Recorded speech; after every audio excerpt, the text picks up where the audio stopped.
うん、ちゃんとできる。乗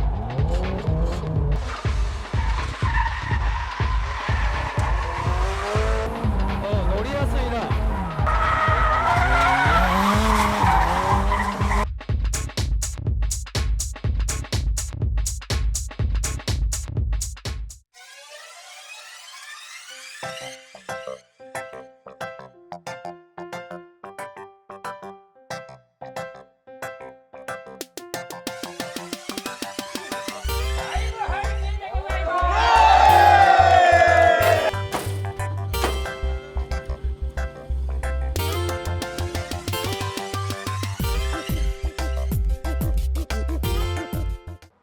はい、イカ天、ちょっと番外編のチームがあります。こちらです。このシャコタン組、ちょっとね話を聞いていきたいと思います。はい、こんにちは。どうもどうも、リマインズローの大島です。大島君、この車、これこだわりのポイントとかそういったのちょっと紹介してほしいんですけど。これって、ただ僕のミサイルなんですよ。2年前ちょっと作った車から変更して、お金かけずにどこまでできるかってことで、今これ僕一応6センチ上げたんですけど、この状態6センチ上がってるの？もう入らないですよ。僕本ちゃん号、これが入んなかったんで、横に入らないの。はい、もう僕の本ちゃん号は小暮が入らない。今日はじゃあなぜこの車高がちょっと上がってる状態？これバンパー10万円するんですけど、走るために壊しててお金が続かない。なるほど、その辺の事情があるみたいですね。これホイール何 J でタイヤの幅と教えてもらっていいですか？フロントが 11.5 に21535で、リアが13に26535。スピードがホイールのね、普通ここに入るんですけど、ここにもうほら隙間ができちゃってる。これね危ないですからね。あとこだわりのポイント、給油口もずらしてるんですよ。タイヤがでっかくなってきて、こうアーチが上がるとやっぱりここなくなっちゃうんですよね。もうこの辺から何言ってるかだんだん分からなくなってきてますけど、こだわりのポイントとしてはこの給油口も一緒に外に出してずらして取り付けの位置は確保してると。そうですね、取り付けをもうずらしちゃってつけれるようにしたりとか。見てください、ちゃんとミサイルだって言いながらもこうなんかサイクルフェンダーになってたりとか、ちゃんとね中も色塗って綺麗にしてますね。あとはこだわりって言ったらストラットずらしてます。内側に16入って後方に3ミリぐらいずれてます。で要はタイヤが元の位置のまんまキャスターがつく。でプラスホイール自体が内側入るんで 11.5J を履いても内側が当たる。自分たちがやってることと逆のことをやってますね。基本的にはスペーサーを減らしたりとかそういったので外に出すことはあるんですけど、中に入れて太いホイールを履きたいっていうね。シャコタカとかっていうのをちょっといろいろ見てたんで、なんかもう申し訳ないなみたいな。いやでもね、自分は根はシャコタン好きなんでその辺の気持ちはすごいわかりますね。はい、シャコタンチーム2人目です。名前は静香です。この180、これ見てください。これ自走で来たの？一応はい。こういうとこに持ってきて車高下げたとか、そういうのはしてない？じゃないですね。もうこのまんま。はい。バンパーもつけたまま？バンパーもつけたまま、もちろん。ちょっとね、もうおかしいですよ。これ見てくださいね。スマホ入らないのは分かりますよね。これこのレベル、もうこれ通らへん。こんな車でショーカーとしてはありやとは思うけど、これで走れるの？これで一応展開いけます。大丈夫です。らしいですよ。ちょっと車のなんか、自慢のポイント、あと何かありますか？サイクルフェンダー一応やったんですけど、タービンが517の8センチで、330馬力くらいですかね。まだどちらかというとそれよりももう見た目重視というか、そうですね。はい。これもねサイクルフェンダー綺麗に作ってるんですけど、マスターバックとかその辺綺麗にしようっていうのはすごいなんか感じるエンジンルームですね。やっぱりシャコタンの人はね、足回り関係もやっぱり見られること多いんやと思うんで、エンジンのメンバーとかそういう足回りのブラケットとかもね塗装してあるんですよ、緑色に。これね、俺的にはこれがちゃんと走れるのかがすごい心配というか、そこは気になりますけどね。これもまた見てください、このフカリム。これもやっぱりシャコタンの定番ですよね。サイズ教えてもらっていいですか？ 12J のマイナス22で18インチですね。フロントは今 10J のマイナス1くらいなんですけど、普段は 10J のマイナス19入ってます。やはりスペーサーとかに出すんじゃなくてリムをいかに深く見せるかっていうのが多分ポイントだと思いますね。はい、シャコタンチーム3人目です。名前は？はい、リマインズローの田村です。こちらの青い S15 に乗ってます。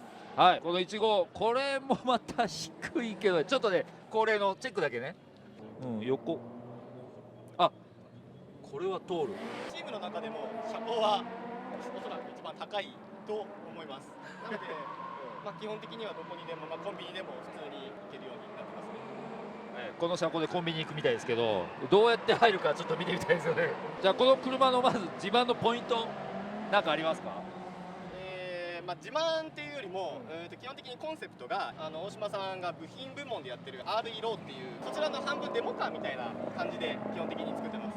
なのでRE ローの、自作の延長ローアームですとか、あとメンバーカップオリジナルで一から作ってる、車になります。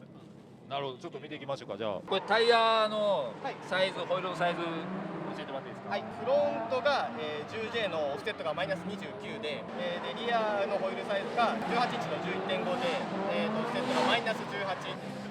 そう今聞いてて思ったけど、昔もね自分もシャコタンで引っ張りタイヤってやってたんですけど、タイヤもっと細いのを使ってたんですけど、今は引っ張れる量は確保しながらもホイールをもっと太くしてるっていう、なんかそんな感じしますね。はい、シャコタン特集4人目です。お名前は？リマインズローの野崎です。これ車おとなしい感じですけど、これもやっぱりシャコタンで決まってる感じなんですね。そうですね。車高的には、指3本ぐらい、多分この辺ノーマル形状のバンパーなんで、実際の車高よりもちょっと、他の車外エアロよりは高く見える仕様だけど、実際は低いかもしれないですね、これね。純正エアロなんでやっぱ高く見えちゃうのはエアロ張ってる車に比べればそう見えちゃうんですけど、それでもなるべく低く見えるようには頑張ってます。ホイールのサイズ等はどうなってますか？ホイールは走りに、メインにちょっと考えてるんで、やっぱり18インチじゃなくて17インチで、太さはやっぱり太い方がかっこいいんで、フロントが 9.5J のリア 10J。 これで走りは問題ない？そうですね、バッチリですね。バッチリです。はい、シャコタン特集ラストです。お名前は？リマインズローの早川です。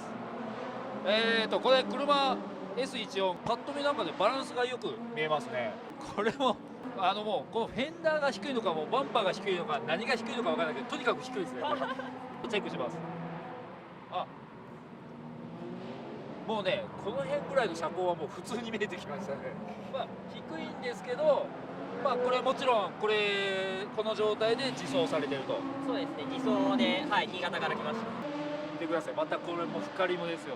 深リムでこれ引っ張り、これももうギリギリリードが届くか届かないか。これサイズは 10J のマイナス35です。後ろは 12J のマイナス45です。太いタイヤを結構引っ張ってるパターンなんですけど、リアのキャンバーとかフロントのキャンバーも含めて、なんかねこのまんまちゃんと走れそうな、なんかねそういったイメージ、なんか印象はいいですね、この車。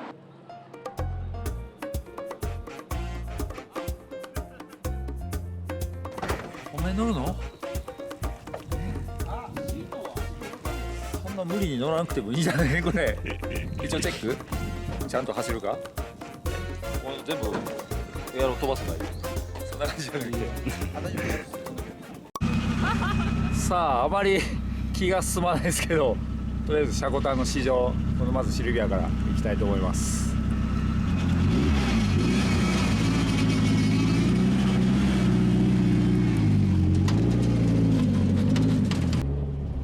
嫌だな、低いのじゃあ行きまーす。これ大丈夫？跳ねるね。うわー、ちょっとこれ大丈夫？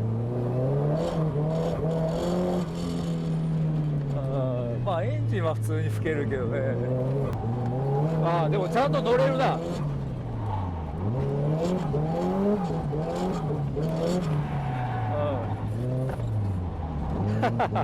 さあ最終コーナー回って、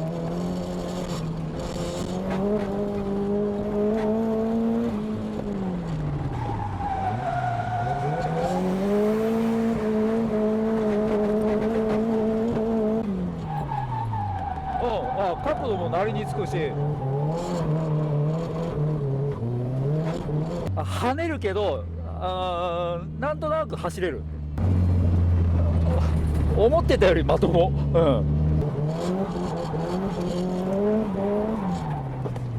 ちゃんとできる。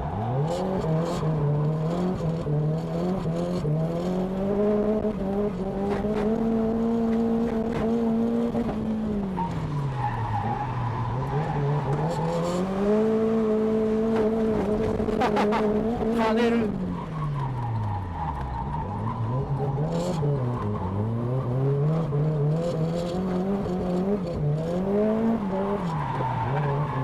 あとね、逆感っていうか、カウンター当てた時のハンドルが暴れる感じ、そこはやっぱりちょっとやっぱり出る。そこが乗りづらいけど、でもね、意外と、できたっていうのが正直な感想。確かに乗り心地は悪いし、ハンドル切れてもちょっとプルプル暴れるけど、できる、できるねこの車。ただ、自分の車としてどうかって思うといらないかな。次180なんですけど、自分も180よく乗ってるんで、違いはよくわかると思うんですけど、こっちの方がちょっとさらに低いでしょ。どうかな。とりあえず行ってきます。それでは行ってまいります。もう見てるこの乗ってる景色がもう低いもんね。車体に対するポジションはそんな低くないけど、もう全体が低い。この車でもハンドルも軽いしまともそう。なんかね、低いな。これシャリシャリすげえ吸ってるな。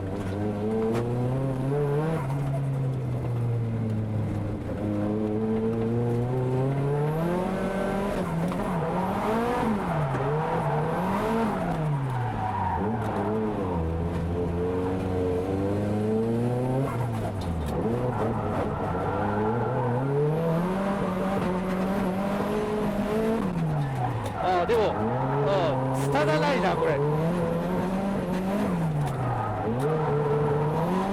あとエンジンバラバラ調子悪い。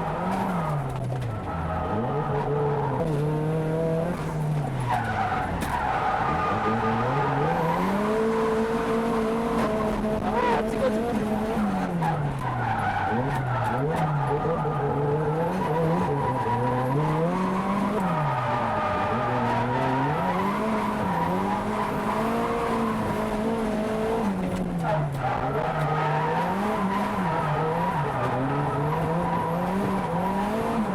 乗りやすいな。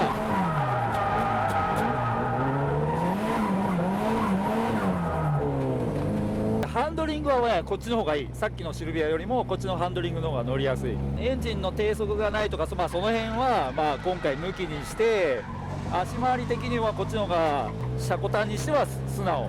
横に角度向けた時にこっちの方がでもすっぽ抜ける。角度がついた時にふわって横にね、なんとも言えない無重力な動きがするけど、でもそれを計算して乗れば全然問題ないかなと。ただこれ、さっきからガチャガチャこう吸ってるんで、もういろんなとこがなくなってると思う。